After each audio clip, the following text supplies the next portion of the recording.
Madame, Monsieur, bonsoir. Bienvenue au 20h30. Voici la une du journal ce soir. Coronavirus, le gouvernement au front. La lutte se fait en synergie. Le foyer épidémique est sous contrôle et les cas signalés sont isolés et sous traitement. Des assurances ont été données cet après-midi à Yaoundé au cours d'une conférence de presse. Afrique centrale, la route passera et le développement suivra. L'inauguration de la section congolaise de la transfrontalière Ouesso-Sambelima a eu lieu sous la houlette du président Denis Sassou Nguesso du Congo en présence du ministre camerounais des Travaux publics. Elles sont tout feu, toutes femmes. Demain est leur moment. La 35e journée internationale de la femme est rythmée par des activités ça et là, toutes aussi alléchantes et enrichissantes les unes que les autres. Et puis, la classe politique nationale endeuillée, le président de l'UDC s'en est allé ce samedi. Le docteur Adamou Ndamdjoya s'est éteint au terme d'une longue maladie. Il sera inhumé demain dans son village natal. Voilà pour les titres, les détails, c'est tout de suite. Madame, Monsieur, bonsoir une fois de plus. Merci de nous recevoir chez vous. D'abord, ce communiqué de presse qui nous vient du cabinet civil de la présidence de la République. Madame Chantal Biya, épouse de Monsieur le Président de la République, présidera le dimanche 8 mars 2020 à 11h au boulevard du 20 mai. Le défilé marquant la célébration de la 35e édition de la Journée internationale de la femme au Cameroun. Ce communiqué est signé du ministre directeur du cabinet civil, Samuel Mvondo Ayolo. Des dispositions sont prises en vue de protéger les populations de l'épidémie du coronavirus par le gouvernement camerounais. Le ministre de la Communication, le ministre de la Santé publique et le ministre de l'Élevage, des Pêches et des Industries animales ont fait le point de la situation cet après-midi au cours d'une conférence de presse conjointe. Les services compétents en matière de prise en charge rapide sont mobilisés dans le but d'endiguer au plus vite le foyer épidémique. Voici le compte rendu de Lucie Colette Avoulou. Le gouvernement camerounais est solidaire et engagé dans une course contre un virus inconnu face à une épidémie meurtrière. Sur les 2 cas confirmés du Covid-19, depuis hier vendredi au Cameroun, la situation est sous contrôle. Les 2 patients sont en isolement et continuent de recevoir un traitement symptomatique approprié. Le ministre de la Communication, porte-parole du gouvernement, René Emmanuel Sadi, rassure les populations sur les mesures prises pour tenter de réduire les risques de contagion. Le ministère de la Communication, en liaison avec le ministère de la Santé publique, déploie à compter de ce jour un plan de communication gouvernementale sur le Covid-19. En tout état de cause, au moment où les services compétents en la matière sont mobilisés sur toute l'étendue du territoire national, le gouvernement de la République en appelle une fois de plus au respect scrupuleux par l'ensemble de la communauté nationale des diverses recommandations de base relatives à la sécurité sanitaire et à l'hygiène de vie, ainsi que l'impérieux devoir pour tous ceux qui résident sur le territoire camerounais et qui ont été soit en déplacement ces dernières semaines hors du Cameroun, soit en contact avec un interlocuteur en provenance d'un des pays où des cas de Covid-19 ont été déclarés, de se signaler rapidement en composant le numéro de téléphone 1510. Parallèlement, des équipes d'investigation et d'intervention rapide sont déployées dans les 10 régions. Ces équipes s'attellent à faire la recherche active des cas. En convient la presse nationale et internationale à cette conférence de presse, le gouvernement camerounais entend mobiliser tous les professionnels de médias afin qu'ils mettent à la disposition des populations l'information la meilleure sur le Covid-19. Les formations sanitaires de la capitale sont en alerte depuis la confirmation de 2 cas de coronavirus hier vendredi à Yaoundé. Le dispositif de circonstance mobilise les personnels soignants, un dispositif pareil à toute éventualité. La situation requiert une vigilance de tous les instants. Allons voir le dispositif mis sur pied dans quelques formations sanitaires de la ville de Yaoundé dans ce reportage de Sidoine Mwankam. Blouse, chalotes, masques, gants, des outils de protection dont l'utilité est bien connue au centre hospitalier universitaire, le CHU de Yaoundé. Le personnel est depuis peu mieux renseigné sur la procédure et les conditions de prise en charge des cas de personnes infectées par le coronavirus. Si un cas se déclenche aux urgences, nous avons un box dans lequel nous allons isoler le malade et commencer la prise en charge là-bas avant d'appeler l'hôpital compétent. La procédure de prise en charge, déjà, c'est identifier le cas, mettre le protocole que le médecin habilité à la prise en charge de ce cas est compétent. Depuis l'annonce des 2 cas porteurs de Covid-19 et placés en isolement à Yaoundé, le personnel des urgences du CHU est en alerte. Nous avons vulgarisé les affiches. Nous avons mis dans les services des solutions de décontamination. Il y a des masques pour le personnel. Les affiches sont lisibles là. Ils portent sur les mesures à prendre, les signes et symptômes. La situation actuelle requiert plus de vigilance et de précautions pour limiter la propagation d'autres virus. Tout un protocole est mis en place pour accompagner les patients.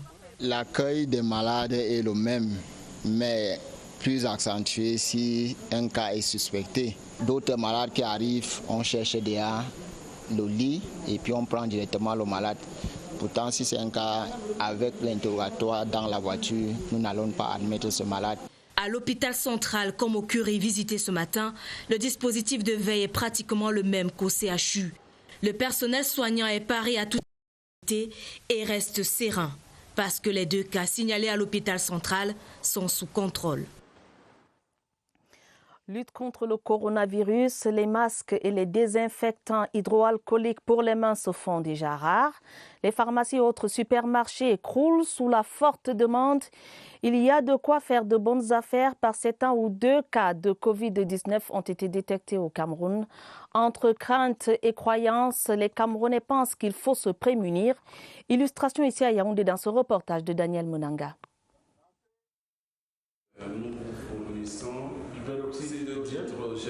Nous avons ici du glycérol. Dans cette pharmacie, on essaye de parer au plus pressé. Nous allons préparer la solution hydroalcoolique qu'on va conditionner et qu'on va mettre à la disposition des Camerounais qui en auront besoin. Yaoundé, le jour d'après la confirmation de la présence du Covid-19 au Cameroun. Nous avons été sollicités pour la préparation abondante sous la haute instruction du ministre de la Santé parce que pour le dire, l'hôpital central, on était habitué à préparer les solutions hydroalcooliques qui désinfectent. Mais depuis hier, la commande a été énorme. Au constat général, les masques et autres produits désinfectants se font rares. J'étais hier dans plus de 5 supermarchés. Il n'y a plus rien. Les masques, même, on n'en trouve pas. Et ce n'est pas pour déplaire à ce vendeur ambulant. 16 j'ai déjà vendu plus de 50 pièces. Dans les rues, chaque rencontre avec un masque est insolite. Pour beaucoup, le bon plan c'est décoction de grand-mère, abandon au climat chaud, l'imagination fertile des Camerounais s'exprime. Pas évident de se défaire des bonnes vieilles habitudes chaleureuses, comme pour ne pas céder à la peur du virus en divagation. Sur le chemin de l'intégration régionale en Afrique centrale, un nouveau pas vient d'être fait. L'inauguration de la section congolaise de la transfrontalière Ouesso-Saint-Mélima à Souanké dans le nord du Congo. La cérémonie présidée par le président congolais Denis Sassou Nguesso s'est déroulée en présence du ministre camerounais des Travaux publics Emmanuel Nganou Djoumessi. Voici le reportage de Rodrigue Bertrand-Tueno. Par ce geste, le président Denis Sassou Nguesso a ouvert officiellement à la circulation la section congolaise de la transfrontalière Ouesso-Saint-Mélima, dont il a parcouru les derniers 53 km en compagnie du ministre camerounais des Travaux publics Emmanuel Nganou Djoumessi.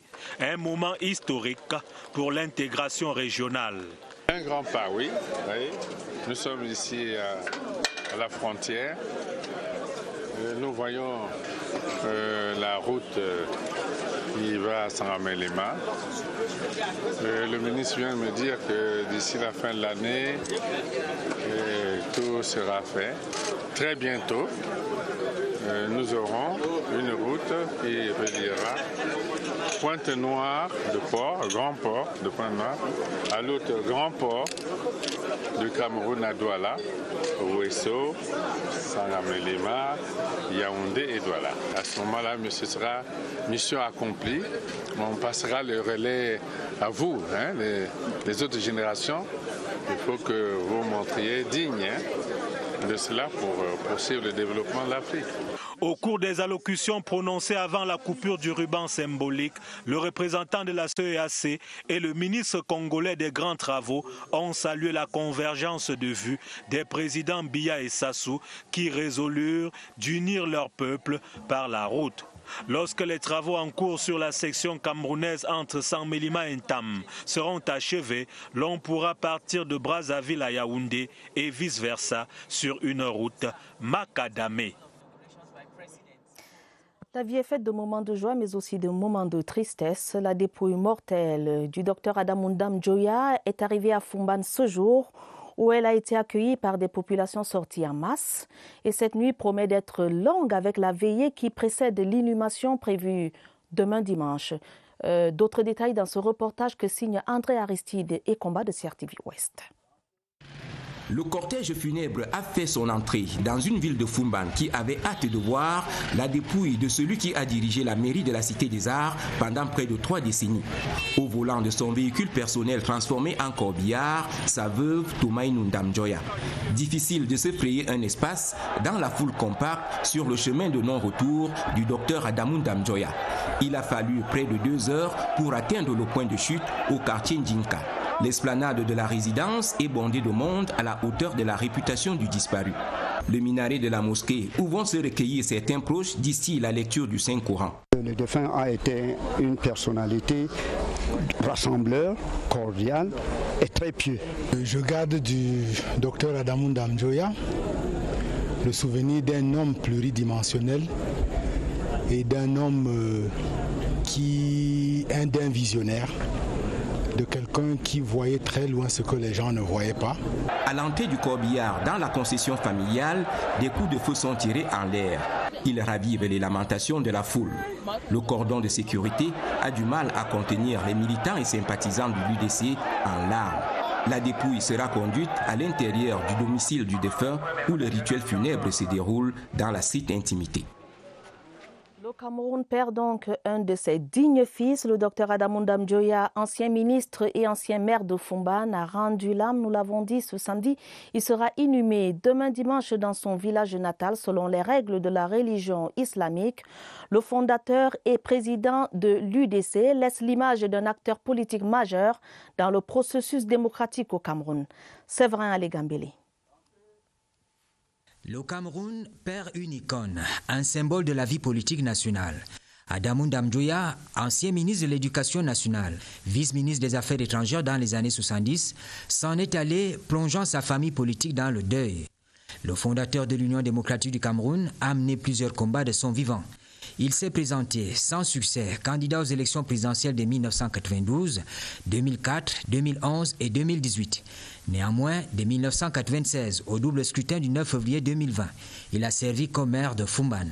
La classe politique nationale se souvient de son engagement pour la mise en route du processus de décentralisation, le respect des droits des minorités, la lutte contre la corruption menée par l'École africaine d'éthique dont il est le fondateur.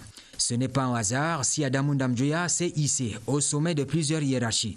Le fils de Fumban, né en 1942, a fait de bonnes études à l'école principale de Fumban, en Konsamba, au lycée Leclerc de Yaoundé, en France, où il va obtenir le doctorat d'État en droit public international.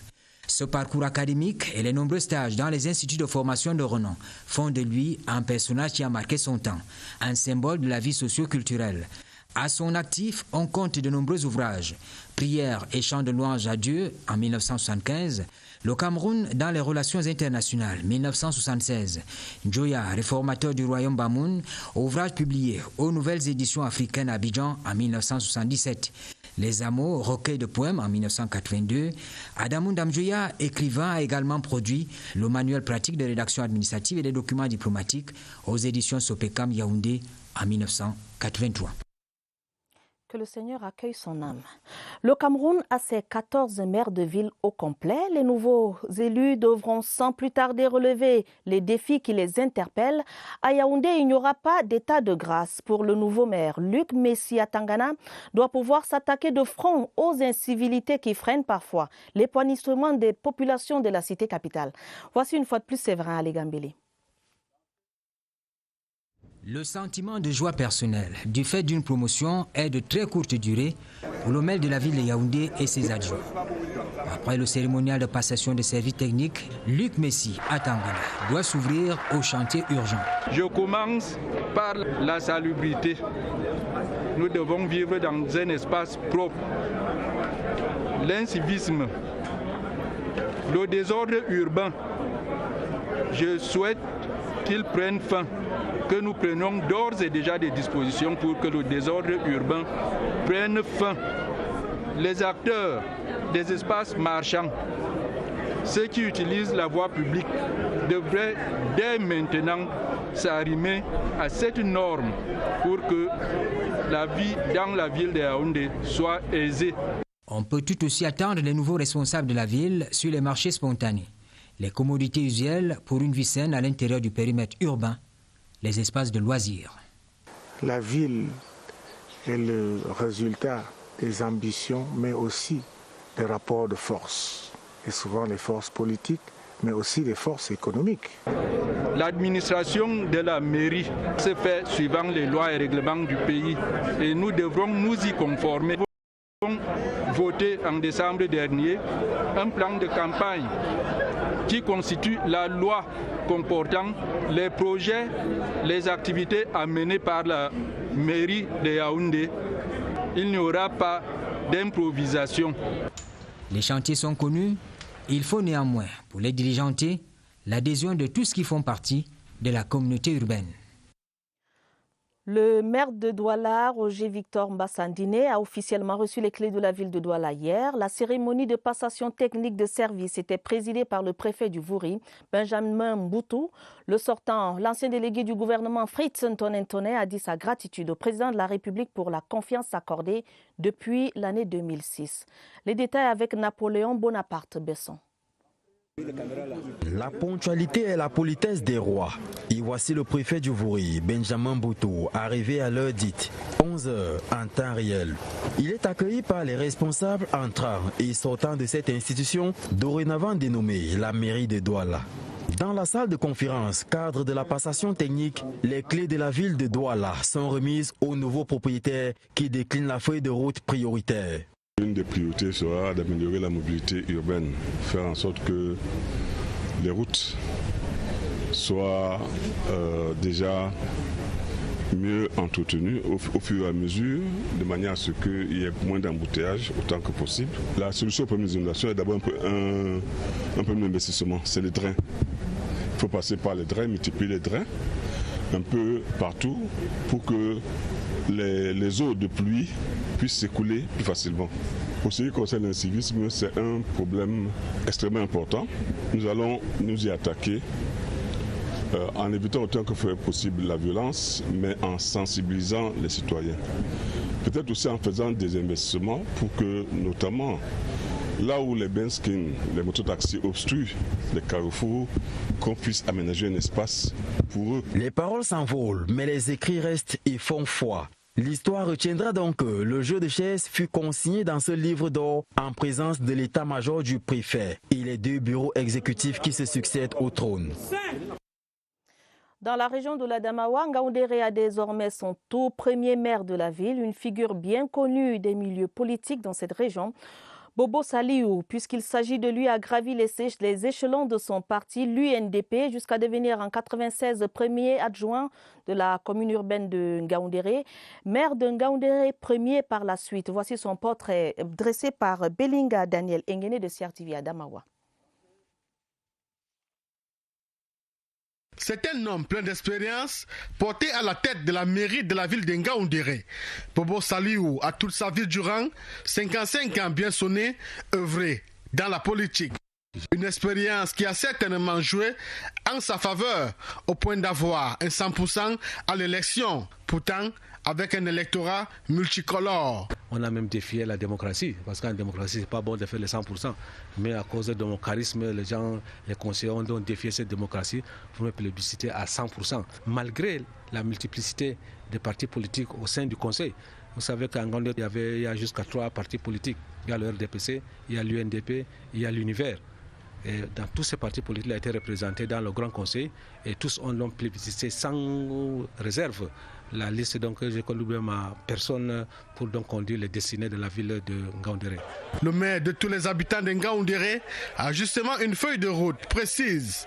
L'être humain sera au centre de ses activités. Le défi de la voirie urbaine, c'est un défi énorme qu'il faudra donc relever. Et ce n'est pas seulement ça.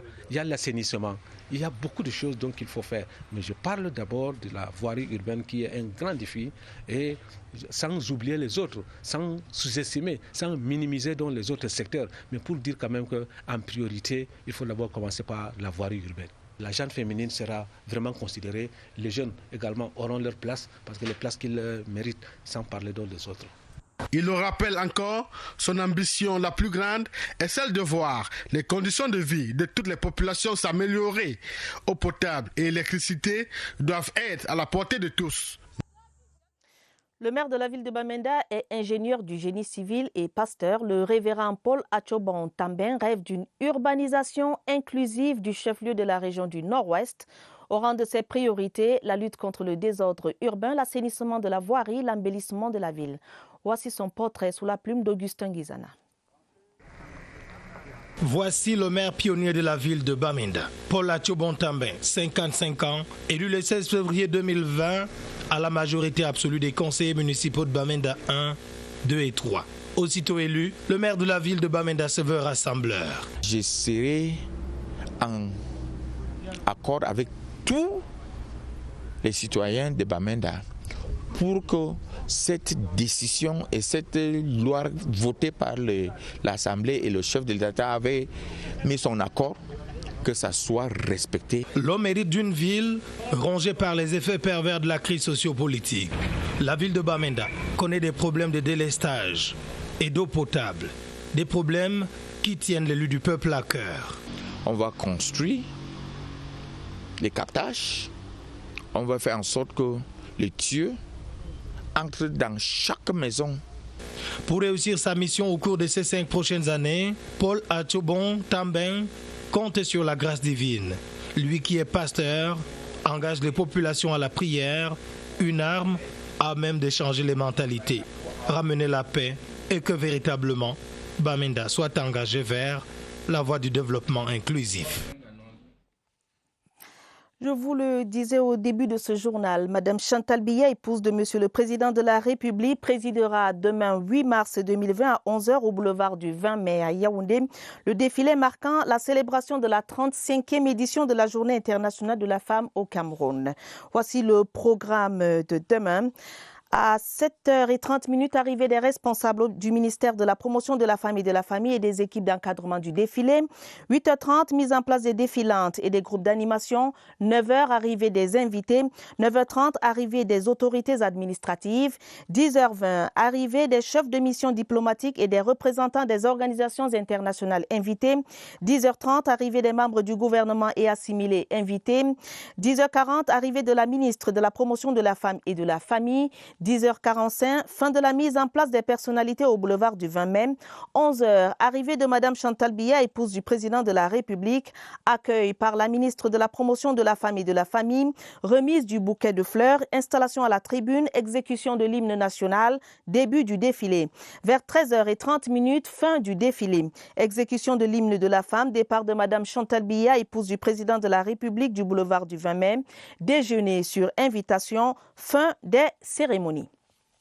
Des dizaines de milliers de femmes de concert avec la communauté internationale commémorent demain la 35e journée internationale de la femme, un événement auquel la première dame camerounaise Madame Chantal Biya a donné une certaine notoriété. Au-delà de sa présence effective, Madame Chantal Biya, par diverses actions, œuvre à la promotion de la femme et de la jeune fille au Cameroun. Joseph Clément Omba. La présence galvanisatrice de la première dame camerounaise, Mme Chantal Biya, aux manifestations de la Journée internationale de la femme confère incontestablement à cet événement un prestige particulier. Et si le 8 mars a pris au Cameroun une envergure inégalée, c'est sans aucun doute du fait de l'implication personnelle de l'épouse du chef de l'État. Juste hommage également pour Mme Chantal Biya, dont l'œuvre humanitaire irradie le champ encore en friche de l'émancipation de la femme au Cameroun. Fleuron de cet engagement constant, le Centre hospitalier de recherche et d'application en chirurgie endoscopique et reproduction humaine CRASER, un hôpital dédié à la femme pour soulager les pathologies gynécologiques qui l'accablent.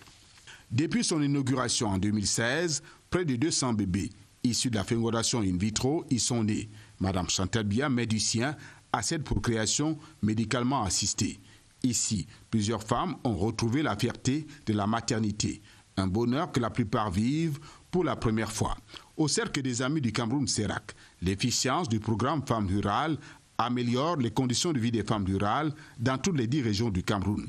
Des dons de matériel agricole, doublés d'un encadrement permanent qui réduisent la pénibilité de leur travail, accroissent la productivité, participent à leur autonomisation en créant des activités génératrices de revenus. Portant fièrement son nom, le Centre Mère et Enfants de la Fondation Chantal Biya soulage les souffrances de la mère et de l'enfant malade. Depuis plus de 25 ans, l'œuvre caritative de la Fondation Chantal Biya a apporté des appuis à plus de 30 000 familles démunies du Cameroun, avec une attention particulière sur la femme vulnérable. Payant un lourd tribut au sida, la femme ou la jeune fille infectée voit aujourd'hui leur qualité de vie nettement améliorée grâce aux multiples actions de Mme Chantal Biya pour éradiquer cette pandémie. Des interventions multiformes qui soulagent au quotidien la femme. Elles témoignent à suffisance de l'engagement total de Chantal Biya pour l'émancipation de la femme et de la jeune fille. Promotion de la femme qui constitue un des axes prioritaires de la politique sociale du président de la République, Paul Biya. C'est dans le Nyon-Ikele, région du centre, et précisément à Makak, que les activités liées à cette journée internationale de la femme ont été lancées dans la région du centre. Le gouverneur Nasseri Paul Biya a invité les femmes à poursuivre la lutte pour le respect de leurs droits. Les détails dans ce reportage de CRTV Centre. Communion parfaite entre le gouverneur du centre et les femmes du Nyon-Ikele qui ont presque porté en triomphe l'autorité administrative. Ce d'autant plus que cela fait 35 ans. A-t-on appris qu'une autorité de la trempe du gouverneur n'avait plus mis pied à Makak. Au-delà de la joie des grandes retrouvailles, les femmes se sont lâchées pour égrener leur chapelet de doléances. Si on n'en a pas les moyens financiers pour mener nos activités, nous n'avons pas les terres parce que les femmes, encore ici, les femmes n'héritent pas de la terre et puis elles n'ont pas les terres cultivables. Dans sa prise de parole, le gouverneur a loué le courage de la femme du centre qui, disait-il, malgré les difficultés auxquelles elle est confrontée, milite activement pour le développement du Cameroun. Continuer de travailler dans une bonne cellule familiale, comme les gens qui doivent plutôt garder la famille malgré la tradition, mais elle se bat et nous pensons aussi qu'elles peuvent créer beaucoup d'associations inclusives pour pouvoir donc booster leur avenir, leur économie, leur développement. Le gouverneur a par ailleurs engagé les femmes du centre à la culture de la paix et à la préservation de l'harmonie familiale. Le barreau du Cameroun, en collaboration avec l'African Bar Association, organisait ce samedi à la Fondation Mouna une conférence sur le rôle de la femme dans la promotion de la paix au sein de la société. Travaux présidés par le président de l'Assemblée générale des avocats au barreau du Cameroun, Maître Evaristius Morfo. Le reportage de Nicole Doudou. Dans un monde en but aux difficultés de toutes sortes, il faut prendre en compte la voix des femmes et celle des enfants. C'est un élément clé pour la promotion de la paix et la stabilité sociale. Le barreau du Cameroun, en collaboration avec le African Bar Association, appelle à la participation de la gente féminine sur la table pour les débats. Pour sensibiliser la société et demander de donner une place plus importante à la femme sur les tables qui concernent les discussions de la paix au Cameroun et partout dans le monde. Le prétexte de la célébration du 8 mars saisi pour changer la donne. Dès qu'il y a conflit et les disputes, les victimes, les vraies victimes sont les femmes et les enfants. C'est pour cela qu'on devait mettre un accent sur la protection et la promotion des droits des femmes et les droits des enfants. La femme avocate joue ainsi sa partition dans la consolidation d'une société de justice et d'égalité des droits. Dans le cadre des activités en prélude à la Journée internationale de la femme, les femmes du ministère de la décentralisation et du développement local ont tenu récemment une rencontre pour trouver des solutions aux problèmes qui freinent leur évolution, malgré quelques revendications persistantes pour l'amélioration de leurs conditions de vie. Elles ont néanmoins reconnu les efforts consentis par les pouvoirs publics pour les mettre dans des cercles de prise de décision. Ce sont donc là, comme vous pouvez le voir en image, les dames du ministère de la décentralisation et du développement local qui ont mené une série d'activités en prélude à cette journée. Celles du ministère de l'Emploi et de la formation professionnelle sont allées, elles, offrir des denrées de première nécessité et du matériel de couchage aux enfants vulnérables de l'orphelinat Sainte-Thérèse du quartier Obili, c'est à Yaoundé, la cité capitale, avec pour but de venir en aide aux couches sociales les plus défavorisées. Dans la suite du journal, un match de football pour clôturer la semaine d'activité consacrée à la Journée internationale de la femme à la Direction générale des impôts. La rencontre opposait cet après-midi à Yaoundé les personnels féminins des services centraux de la DGI à leurs collègues du Centre régional des impôts de Centre 1. C'était sous le regard du directeur général des impôts, Modeste Mopa Fatouine. Étienne Pascal Azegué nous en dit plus. Les femmes de la Direction générale des impôts sont venues en nombre important au complexe multifonctionnel d'Untoun dans la Mefoua Famba vivre la fin des activités culturelles et sportives liées à la journée internationale qui leur est consacrée. Deux rencontres de football ont permis aux dames des services centraux, de la direction des grandes entreprises et des centres régionaux d'exprimer un talent autre que celui de la collecte des taxes. Vous avez vu combien c'est divertissant pour nous d'être des femmes qui jouent au football. C'est un moment de joie, un moment de partage. La présence du directeur général Modeste Mopa a donné une touche particulière à la rencontre de football avec à la clé plusieurs récompenses qui sont remises aux plus méritantes. En attendant l'apothéose le 8 mars pour la 35e édition de la Journée internationale de la femme. Elles ont pris les rênes à l'église. Les femmes de la paroisse Christ-Roi de Tchinga ont, à l'occasion du chemin de croix hier vendredi, intercédé pour la cause de la femme, en rappelant qu'étant la mère de l'humanité, la femme a droit à la dignité et à une place importante dans la vie active. Alex Kokola nous en dit plus. Dans un délai plus bref de la journée consacrée aux femmes, celle de la paroisse Christ-Roi de Tchinga se donne de prier et d'intercéder pour la femme, la mère de l'humanité. À l'occasion du chemin de croix, et notamment pendant ce carême, elles ont été auprès du Seigneur à travers liturgie et ultime concentration pour que la femme soit à jamais plus performante et épanouie. A choisi de prier aujourd'hui à ce jour de chemin de croix pour nos enfants en déperdition. Nous prions pour nos sœurs du nord-ouest et du sud-ouest. Nous prions pour toutes les femmes qui aujourd'hui n'ont pas l'occasion d'être libres, d'être en joie. Comme nous aujourd'hui, nous avons pensé que c'est par la prière que nous pouvons leur apporter un peu de soutien. Dans la suite de leurs activités, la femme du Christ entend donner sourire à la femme qui mérite droit et dignité. Comme Marie, mère de Jésus, elle se donne de donner vie et même la foi. Des activités ont été également menées par les dames du ministère des Affaires sociales. Ces dames ont voulu marquer d'une pierre blanche la Journée internationale de la femme. Elles ont organisé une foire gastronomique pour démontrer leur talent culinaire. Les détails avec Laetitia Ounana. Au ministère des Affaires sociales, on a humé des bonnes odeurs de viande, de vin de palme et autres saveurs des 10 régions du terroir. Cette foire gastronomique fait partie des activités organisées par ce ministère en prélude aux festivités du 8 mars prochain. Nous sommes tous de Minas, mais venant de 10 régions du Cameroun. Moi voici, je suis du Nord-Ouest. J'ai mes collègues Sawa, elles ont préparé le mets Sawa. J'ai préparé les mets du Nord-Ouest. Les mets Sawa que je ne peux pas préparer, mes collègues de l'Est Sawa m'ont appris comment préparer.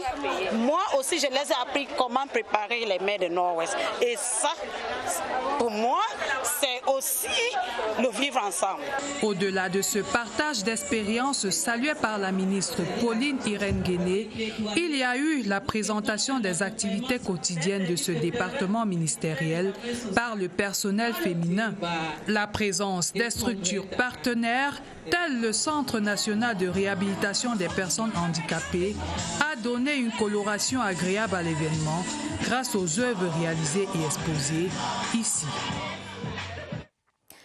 Le 8 mars, et beaucoup ont tendance à l'oublier, est une journée qui célèbre la victoire d'une cause, celle de la prise en compte des femmes dans la sphère de décision, celle de la prise en compte des droits de la femme. Quelles sont les attentes que les femmes elles-mêmes placent en cet événement qui leur est dédié? Question à Barbara Padjama.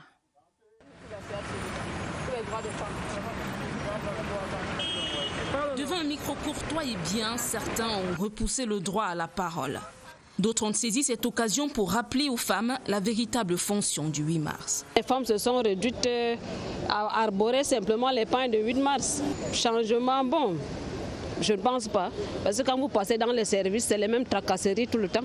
Pour un épanouissement absolu de ses droits, la femme se doit d'oser pour déverrouiller les codes masculins. Les physiques, les maths, les pilotes, on ne retrouve pas encore les femmes de façon considérable dans ce secteur. Leurs droits, les femmes semblent les maîtriser. L'accès à l'éducation basique des femmes, on a toujours encore des couches où on pratique l'incision sur des femmes. On a des femmes qui n'ont pas accès à l'éducation. On a des jeunes filles, jeunes mecs précoces qui vont des mariages précoces. Lui et d'autres comme X veulent parfois s'arrêter pour souffler à l'oreille du sexe faible. Il y a des secteurs qui sont des secteurs spécialement hommes. Il faudrait reconnaître que c'est vrai. Il y a aussi des secteurs qui sont spécialement femmes. Selon les doctrines religieuses, elles savent aussi que dans ces droits, elles ont leur vertueux devoir. Quel que soit son degré d'études, elle ne doit pas dominer sur l'homme. L'homme doit toujours être en haut. L'homme a ses droits, la femme a ses droits. Mais dans le contexte économique, politique, administratif et autres, elle revendique encore plus d'égards. Il y a encore à faire, mais on ne peut pas dénier qu'il y a une volonté qui est en train d'être faite au Cameroun.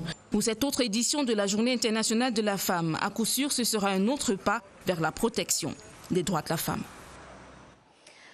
Le grand jour, c'est demain, 8 mars, et à quelques heures de la Journée internationale de la femme, le boulevard du 20 mai à Yaoundé fait sa mue. Au ministère de la Promotion de la femme et de la famille, l'heure est au dernier réglage. L'ambiance de veille de 8 mars à Yaoundé dans ce reportage de Laetitia Ounana. Esplanade du boulevard du 20 mai en cette matinée veille de la Journée internationale de la femme. Depuis 6 heures, les équipes de la sous-commission logistique assurent dans la bonne humeur le toilettage des tribunes. On lave les tribunes, on lave les chaises, on met les chaises en place et puis la décoration florale va suivre dans la soirée. Et également, sur le plan sanitaire, nous allons mettre les toilettes mobiles. Nous sommes appuyés également par le cabinet civil qui s'occupe précisément de la tribune présidentielle. Au ministère de la Promotion de la femme et de la famille, les agents en service au courrier sont présents pour distribuer les billets aux retardataires. Au 3e étage de ce département ministériel, c'est l'heure de la mise en beauté pour la quarantaine d'hôtesses chargées de l'accueil et de la distribution des documents et autres gadgets ce dimanche sur les sites de la célébration. Quelques recommandations tout de même pour éviter les dérapages. Pas de vernis ou bien seulement du brillant, n'est-ce pas? Les ongles doivent être comment? Taillés, c'est-à-dire courts. Pas de faux ongles, bijoux on enlève. L'ambiance est tout autre au marché Nkoleton. Ici, on ne se bouscule toujours pas pour acquérir une tenue aux couleurs de la fête. Les commerçantes assurent tout de même qu'elles sont prêtes à faire chuter les prix. Question de permettre à toutes les dames d'être bien mises ce dimanche 8 mars 2020. D'être bien mise et surtout d'être en très bonne santé. Ceci pour dire que 400 personnes ont été consultées et traitées gracieusement à Akonom. C'était à la faveur d'une campagne de santé initiée par l'association Afidinam et conduite par une équipe médicale chinoise. C'était en présence du ministre de l'Eau et de l'Énergie, Gaston Elundou Essomba. Les détails avec Laurence Okalia. La localité d'Akono a la santé fragile. Sa population vieillissante perd davantage son souffle dans les travaux champêtres. L'association Afidinam a donc décidé de panser ses plaies à travers cette campagne de santé menée par un corps médical chinois. Les villages sont vides. On a besoin des femmes et des hommes, des jeunes vigoureux et en santé, déjà pour se multiplier et maintenant pour pouvoir être à même de lutter contre la pauvreté. Environ 400 personnes ont été consultées et traitées gratuitement. On a beaucoup découvert d'autres maladies que nous, on ne connaissait pas, que c'est déjà entré dans nos corps. Donc, moi, je vois que c'est bien la campagne. Le souhait de l'association Afidinam est que la localité d'Akono puisse retrouver sa vigueur et participer ainsi au développement du Cameroun. Une brigade chargée d'assurer la propreté dans la commune de Yaoundé 5e vient de voir le jour. Son rôle, nettoyer les ruelles et planter les fleurs dans tout le territoire de cette commune afin de l'embellir davantage. Stéphane Zembomo. Quartier Sos, à Yaoundé ce vendredi matin, le nouveau maire de la commune de Yaoundé 5 s'active depuis la première heure pour rétablir la propreté dans les ruelles. L'action s'inscrit dans le sillage du lancement de la nouvelle brigade permanente de propreté qui s'occupera désormais au quotidien ici de l'hygiène et de la salubrité. Nous devrons travailler de 5h à 6h30 parce que le maire insiste que les populations au sortir de leur maison, à partir de 7h, trouvent que la ville est propre.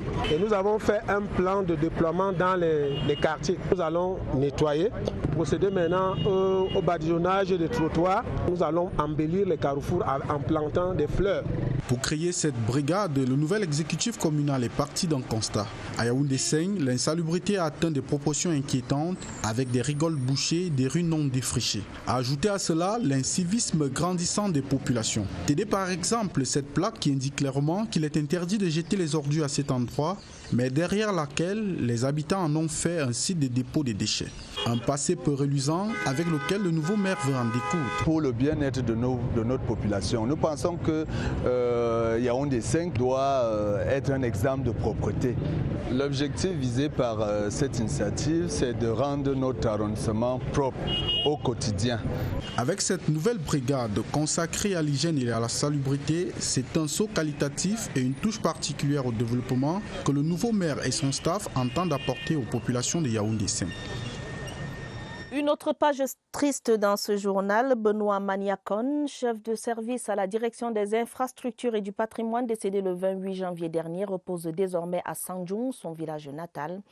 Il a été inhumé ce samedi en présence de collègues et amis venus lui rendre un dernier hommage. Les détails avec Marlise Enouambarga, au mot de retour de Sandjung. Une atmosphère de tristesse qui plane à Sandjung ce samedi. Venus de toutes parts, ils viennent pour un ultime au revoir à un ami, un frère, un époux, un père, une connaissance, un collègue en route pour l'éternité. Arraché à la vie à l'âge de 58 ans, le 28 janvier dernier, Benoît Maniakon s'en va en laissant un grand vide. Une séparation physique douloureuse pour les siens. La douleur est très immense. Je promets à mon papa qu'il a se reposer dans de bonnes conditions, qui se repose. Il a laissé les hommes qu'il lui-même a formés. On va pouvoir se battre pour continuer le travail qu'il a commencé. Plus d'une dizaine de témoignages au cours de cette cérémonie de revoir. Ses amis, ses associations, sa sœur, son fils, l'Osnacom, où il a activement œuvré pour les droits de ses collègues comme vice-président délégué de ce syndicat. De cela, qu'a-t-on aujourd'hui une lettre ouverte au président de la République pour revendiquer l'amélioration des conditions des travailleurs de la CRTV. C'est dire que Maniakon était un homme tout simplement extraordinaire, c'est-à-dire celui qui se sacrifie pour la cause du travailleur. Maniakon était pour nous un grand pilier syndical. Il était l'un des bras forts de notre syndicat parce qu'il avait les atouts d'un syndicaliste qui savait défendre le personnel pour ses droits. Il ne reculait devant rien. Benoît était pour nous celui qui défonçait les portes. Jean-Paul Bikoué, le représentant du directeur général de la CRTV, en prenant la parole, rappelle à toute l'assistance les qualités de l'illustre disparu. Monsieur Mayakom Benoît est un personnel de la CRTV et qui a été dans les premiers moments de la CTV jusqu'à la CRTV. Il a fini comme chef de service chargé des pylônes. Il a été suffisamment actif, mais la mort nous l'a arraché brutalement. Ici à San John-Par-Nyanon, dans la Sanaga maritime, la terre se referme sur Benoît Maniakon, laissant ainsi tous ceux qui l'ont aimé inconsolables. Les condoléances du 20h30 à la famille si durement éprouvée. Elle gagne du terrain en Afrique. L'épidémie du coronavirus, des cas d'infection ont déjà été signalés dans 8 pays. Le Cameroun en fait partie depuis hier. La CAF, la Confédération africaine de football, appelle à la vigilance. L'instance africaine a réagi hier vendredi par un communiqué. Les grandes lignes de la réaction de la CAF avec Évariste Yenga. La situation n'est pas encore dramatique. L'impact du coronavirus sur l'Afrique est relatif en ce moment. La CAF n'est pas pessimiste, mais appelle toutefois à la vigilance. Nous ne sommes pas extrêmement inquiets, mais restons vigilants en ce qui concerne les futurs matchs et tournois tels que la Ligue des champions de la CAF, la Coupe de la Confédération, le tournoi final du championnat d'Afrique, le CHAN, prévu au Cameroun du 4 au 25 avril 2020. 8 pays sont touchés par le virus venu d'Extrême-Orient, l'Égypte, l'Algérie, la Tunisie, le Maroc, le Nigeria, le Sénégal, l'Afrique du Sud et le Cameroun. La CAF a mandaté, indique-t-elle dans son communiqué, des experts médicaux. Ils devront suivre l'évolution de la maladie, mettre en place des mesures pour protéger la santé des joueurs et de tous les acteurs du jeu. En cas de propagation galopante, la CAF prévoit d'autres mesures. Si la situation l'exige et en accord avec les pays concernés, des matchs à huis clos, des reports, voire des annulations sont envisagés.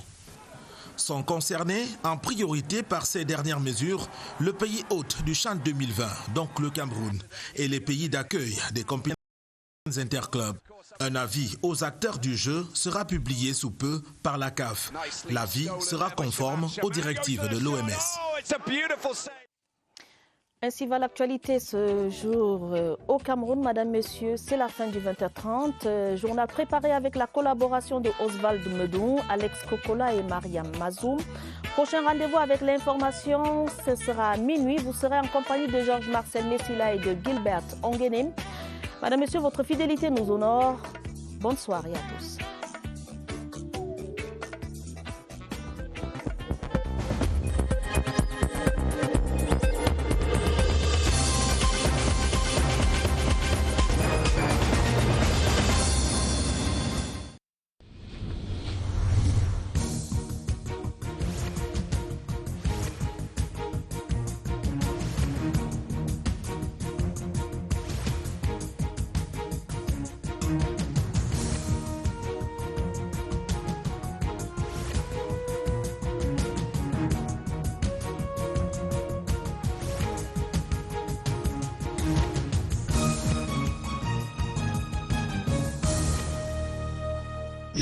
CRTV News, ici, toute l'info.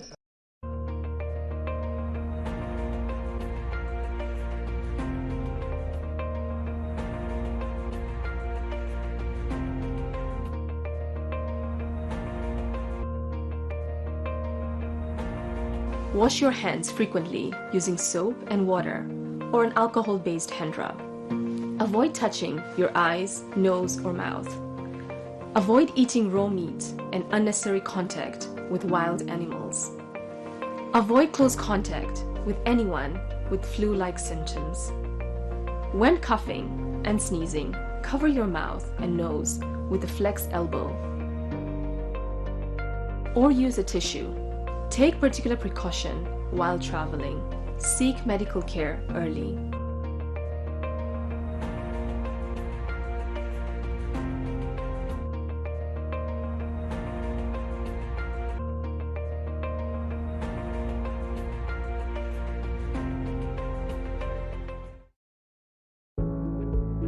7 conseils pour se protéger contre le nouveau coronavirus. 1.